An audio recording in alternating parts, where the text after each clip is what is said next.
Alright boys, so I missed today. What happened? Well, honestly, man, it's really dumb, but here's what happened. So 2 days ago, after the last episode came out, I cut my finger trying to take a tag off of a shoe. And you know, it wasn't bad or anything, but I still needed to put a band-aid on it and everything for a little while. And the next day, when I would have, played the next game for the next episode, it was still bothering me. I still had the band-aid on. And this is the even dumber part. I was so paranoid and superstitious that alone was gonna have some sort of effect on the game that I just didn't want to play. We've been struggling so much trying to find our footing here in this season that I didn't want to get thrown off by any little thing. But we're all good today. We're back. And here's the deal. Here's what we're gonna do. To make up for our lost day, not this episode, because I'm recording this episode the day it's supposed to go up, and I kind of got a late start. So not this episode, but next episode is going to be kind of a double episode. We'll play 2 games so we can get back on track, make up for the day that I missed, and then we'll be all good. So that's the plan. For this episode, though, we've got some excitement to start things off. Our Stub Bank total is sitting at 51,328 after last episode. So that is more than enough to get ourselves another pack bundle here from the shop. 40k, we're gonna spend it here, get another one of these choice pack bundles. And let's see what we got. It's an all-star game pack. Oh wait, no, we get that anyway. It's the Field of Dreams pack. That's the new one. So we get an all-star game pack. Between that and the Derby, we get a set 1 between that and 2. And then Field of Dreams, okay. This is going to be interesting. I mean, All-Star Game, our only option for an upgrade would be a starting pitcher, whether we get the big round or the mid round, because we already have everybody else. The Field of Dreams pack, we won't get any upgrades unless we get the big round, because we have all 5 of these guys. And then the Finest Set 1 pack, we have 4 of the 5 base round guys also. The only guy we don't have is Franmil. I don't even know if we have a spot for him. So we kind of need to get lucky from these packs, dude. So let's go ahead. Let's get this all-star game pack out of the way first. That way we'll know whether or not we get a starting pitcher. So let's go ahead, open up this all-star game pack, and oh my god, we got it. We got the big round. No way. Wow. So we get the big round for a second time before we get the mid round a second time. That's kind of crazy. We're taking, our only option is to take Peralta. Don't know who he's going to replace yet, but we're taking Peralta. All right, well, dang, now that kind of changes things. Now I would have to make a decision if we get this big round here, if I want to get, because I was thinking just get Lefty Grove, but now we got another 99 starter. All right, let's open it though. Let's open this pack. Only upgrade is if we get that rare round. Oh my god, are you kidding? That's back-to-back 1 out of 10 chances that we pulled. Who do I want? I should have thought about this more. Look, I would have been on board to take Mike Schmidt, move Vlad over to first, and get rid of Paulie. But Paulie has been one of our better players over the recent 5-10-ish games. So I don't know if I want to get rid of him. But JT at catcher, he hasn't been hitting good, but I like his defense with his arm behind the plate and his speed. You know what? I think I gotta do it. I think I gotta go Schmidt. I just don't feel like I'm good with Piazza. And I feel like I've used him in the past. I haven't been good with him. And if I'm gonna not hit with my catcher anyway, I'd rather have the one with better fielding ability and the speed if we need it. So I'm gonna take Schmidt. Don't know how I'm gonna fit him in yet, but we're probably gonna see Paul Konerko leave the lineup, I'm guessing. All right, and then the last pack. Can we get a clean sweep of rare rounds? Let's get it. Ah, we didn't get it. All right, well, our only option then is Franmil. I don't even know if he's going to fit on the team, but he's the only one we can really take here. Decisions, man.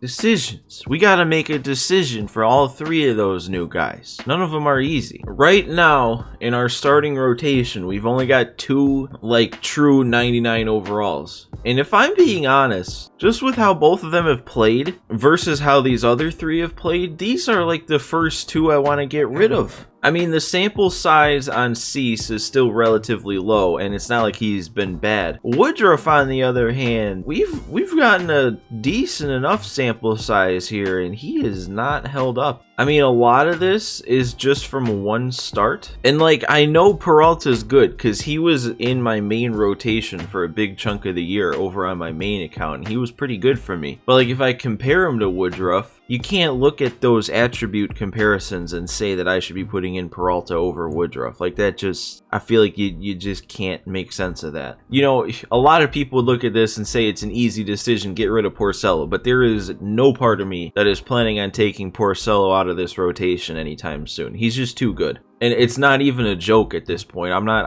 memeing. He's legitimately my best pitcher in my rotation. Like, it's just not a joke at this point. He's that good. So he's not being taken out. So I pretty much have to decide between these two, really. And I hate to say it, but I think if I had to pick one of the 5 starting pitchers that I'm least comfortable with using, even including Woodruff, because I still feel like I'm relatively comfortable using Woodruff. He just doesn't get the job done for whatever reason. But I think if there's one person I feel the least comfortable with on the mound, is probably Palmer, which doesn't make a whole lot of sense because he's been really good. I mean, 64 strikeouts and only 40 innings, 8-1, 2.66 ERA. Nothing that he's done has been bad. He's even hitting. He's 5 for 12 at the plate with a walk. But I don't know. My only justification for this move is just that, like, I feel every time I throw Palmer, I feel like he's gonna get hit around, and I don't feel super comfortable with almost everything he throws. So he's gonna be the one I get rid of. We're gonna go with Peralta here over Palmer. Man, even this comparison, it doesn't look on paper that Peralta's easily better, but I don't know. I've used him, and I know he's good, so I guess that officially is 4 99s in a rotation plus Porcello, and I still consider Porcello to be my favorite one to use. Now, man, I already spent way too long on the intro to this video trying to decide that one, and now I still have 2 more decisions to make. I think this one's fairly simple, though. And I said it at the beginning when I was making my picks. I hate to take out Paulie now that he's been heating back up again and he's been one of my most reliable players. But there was that period of time where he really cooled off, and I still don't feel the best with him at the plate with his contact not being over 100. I don't know. I feel like you can get some relatively smaller PCIs. But man, I guess even if you compare him to Schmidt, he's got better contact against righties, and you face more righties than lefties. So I don't know, but then the power is way better for Schmidt, and the fielding. I mean, the fielding is what we're looking at. Well, not really, but I don't know. But yeah, I think this is what we're gonna do. I'm going to move Vladdy over to first. We're gonna put Schmidt at third, and I don't even think I'm gonna bring Paulie back in, because if you compare him to either Chris Bryant or Eloy for what his role would be off the bench, should be to hit lefties. Bryant's better in both contact and power, and I think okay, Paulie's got him by 1 in contact, but Eloy's got him with power. So you know what? It's close enough that I was good enough with Paulie and not that great with Eloy. I think I am. I think I'm going to have Paulie be staying on the bench. We'll get rid of Eloy for now. Well, actually, maybe I shouldn't have even said that, because now we got the whole Franmil situation. And yeah, Franmil is better. If he's only a bench bat for us, he's better, way better at contact, and he's got the same power as Paulie against lefties. But do we consider putting Franmil in the starting lineup and going all righty with all the issues we've been having since getting rid of Matt Olson with any of his replacements? We've tried Soto, Brock, and Ohtani, and none of them. I mean, Brock I only gave 1 game to, but he's still gotten 9 plate appearances, and none of them have been really great for us. Yeah, I'm starting to think that might be the move. I think I'm going to put Soto back on the bench. I think I'm going to keep Brock over Ohtani because of the speed and the contact. We're going to move Austin Riley to left so that we can have Franmil in his primary. And yeah, I think we're going to go an all-righty lineup with Franmil out there. And technically, this is a fielding upgrade if we had Soto starting. So yeah, I don't know.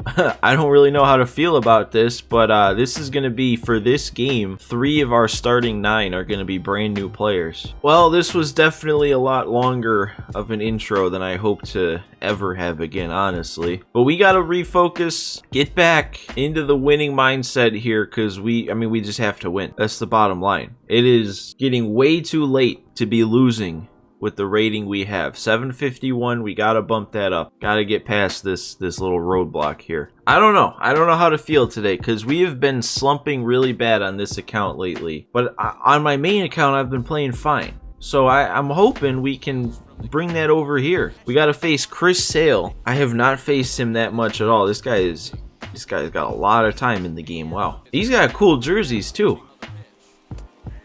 Oh, so he's getting calls right away. See, that's going to be the tough one. I have to leave that slider be. That's going to be the tough pitch. If I can pick that up out of his hand, that's going to take a lot of what he can do away. Yeah, see? We got it. We got to see that one. See, I thought that was the slider. Even after I swung at the pitch, I thought it was a slider, and I was wondering how that wasn't hit better. Alright, he has gone up and in with heat. All 3 at-bats to start. Yeah, wow. Alright, well, nothing new. We can't do anything in the first. One thing I can tell you, dude, is I'm going to be selling out on the up and in fastball in the first at-bat of next inning. Alright, there we go. First strike here. Let's see how Peralta does, because he was really good for me in like the middle part of the year. But I haven't used him in a while, and I don't know if he would still be good. Dude, Peralta, one thing I know that I remember is he has an insane slider, but this guy has taken it twice. I mean, he has insane break in general. There we go. Can't hold up on that. Wow, he's not even swinging at that. Hang on. What's going on here? I don't like this. I don't like this so far. He didn't hit that ball hard at all, but the fact that he kind of got around on it like that, just missed it.